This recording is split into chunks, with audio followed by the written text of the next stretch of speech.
And I yield 2 minutes to the chair of the Subcommittee on Workforce Protections, the gentlelady from North Carolina, Ms. Adams. Gentlelady is recognized. I thank the gentleman for yielding. Mr. Speaker, I rise today to join my colleagues in strong support of H.R. 582, the Raise the Wage Act. I've been fighting for working families for 3 decades now, from the State House in North Carolina to here in the U.S. House.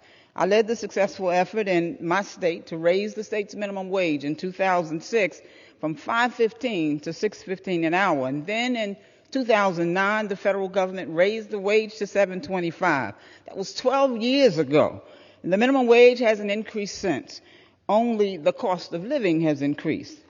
Folks working full-time, earning the minimum wage, aren't making enough to feed their families, and that is not acceptable.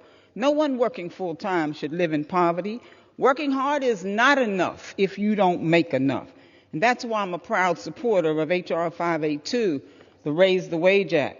The Raise the Wage Act would increase wages for over 150,000 people in my district in North Carolina. It's not just good for workers, it's good for the economy. And unlike the GOP tax cut which benefited corporations and the wealthy, this bill will put money in the pockets of hardworking Americans who'll spend it in the local economy.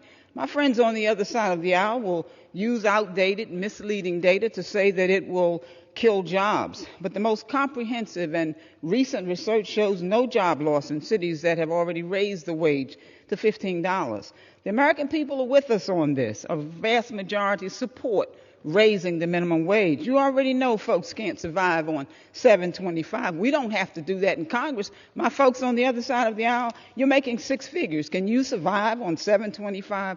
I urge my colleagues, do what's right because it's right. America needs a raise. Join me in voting for this bill. Give the American people a long overdue raise. Before I yield, I'd like to insert into the record a letter from 100 economists in support of the $15 minimum wage, and I yield back.